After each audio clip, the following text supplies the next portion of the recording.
যখন দোয়া করার সময় তোমার চোখে অশ্রু আসে তাহলে বুঝে নিও তোমার দোয়া আরশে আজিমে কবুল হয়ে গেছে। দোয়াতে অশ্রুও রবের নিয়ামতে আসে।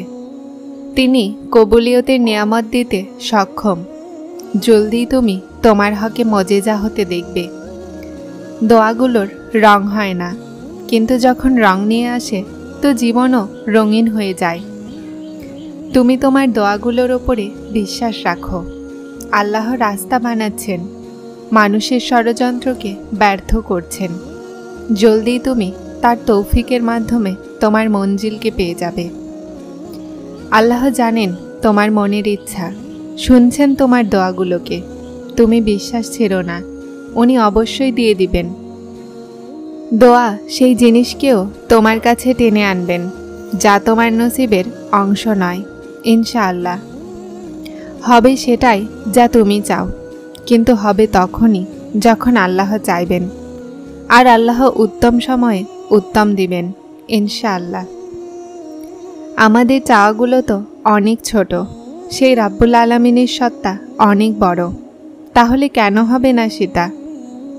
উনি এমনভাবে দিবেন যে তুমি আলহামদুলিল্লাহ বলে উঠবে।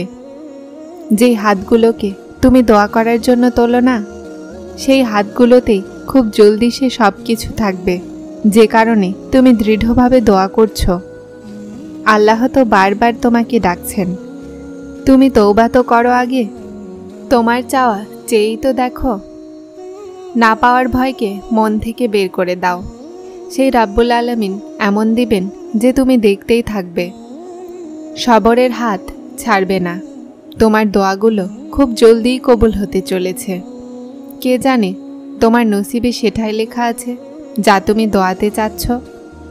তাহলে হতাশ হও না, আর আল্লাহর কাছে চাইতে থাকো। উনি শীঘ্রই তোমাকে দান করবেন।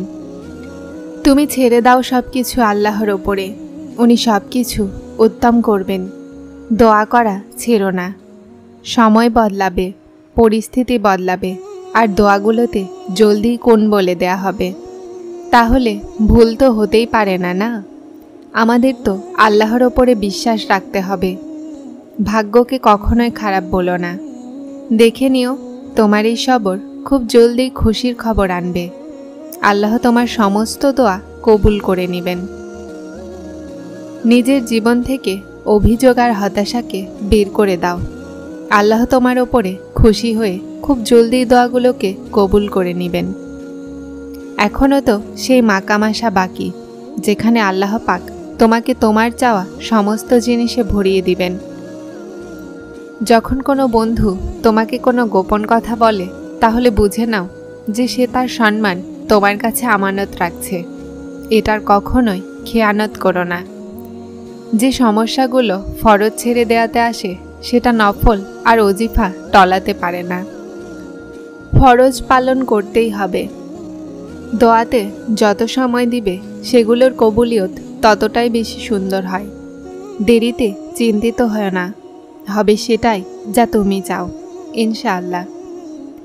ইনশাআল্লাহ খুব জলদি আল্লাহ কোন বলে দিবেন, আর তোমার সবরের ফল পেয়ে যাবে।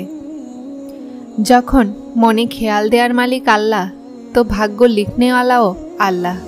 শুধু বিশ্বাসের সাথে দোয়া করতে থাকো, কবুলিয়ত অবশ্যই পাবে ইনশাআল্লাহ।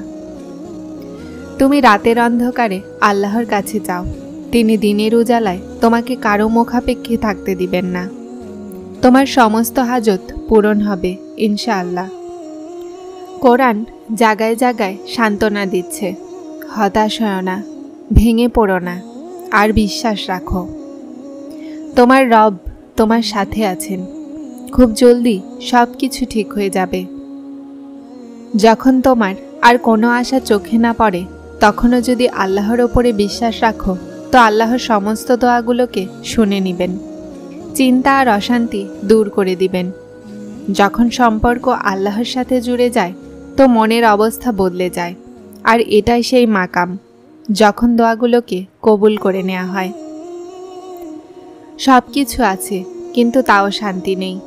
জানো কেন? কারণ আমরা সব কিছু শরীরের জন্য করছি, বরং শান্তির সম্পর্ক তো রুহের সাথে। আর রুহের শান্তি তো আল্লাহর সাথে জুড়ে গেলেই পাবে। তওবা করে আল্লাহর সাথে সম্পর্ক গভীর করে নাও, শান্তি চলে আসবে। আল্লাহর জন্য কোনো কিছুই অসম্ভব নয়। তিনি না পাওয়াকে পাইয়ে দিতে পারেন, আর খারাপ জিনিসকে ভালো করতে পারেন। আমাদের ধারণাও সেখানে যেতে পারবে না। তিনি যেখান থেকে উসিলা বের করেন। কারো বলা অথবা না বলাতে কিছু যায় আসে না। শুধু এটা মনে রাখো যে তিনি পলক ফেলতেই নসিব বদলাতে পারেন। আল্লাহ তার জবান থেকে বের হওয়া কোনো দোয়ায় রদ করেন না। যে তার প্রিয় হাবিব হজরত মুহাম্মদ সাল্লাল্লাহু আলাইহি ওয়াসাল্লামের ওপর দরুদ প্রেরণ করে। যদি তুমি নিয়মিত বেশি বেশি দরুদ শরীফ পড়ার তৌফিক পাচ্ছ, তো তোমার দোয়াগুলো অবশ্যই কবুল হবে ইনশাআল্লাহ। যখন দোয়াগুলো কবুল হতে নজরে না আসে, তাহলে বুঝে নিও আল্লাহ চান তুমি তার সাথে যোগাযোগ বহাল রাখো আর তার কোণের ওপরে দৃঢ় বিশ্বাস রাখো। দুঃখ শেষ হয়ে যাবে, কঠিন সময় দ্রুত পার হয়ে যাবে যদি তোমার আল্লাহর সঙ্গে সম্পর্ক দৃঢ় থাকে আর চেষ্টা বারবার জারি থাকে। তাহলে বিশ্বাস রাখো, ষড়যন্ত্রকারীরা তোমার কোনো ক্ষতি করতে পারবে না, কেননা আল্লাহ সবসময় তোমার সাথে থাকবেন। যারা ভিডিওটি নতুন দেখছেন তারা সাবস্ক্রাইব করে হেদায়েতের সাথে থাকুন। আসসালামু আলাইকুম।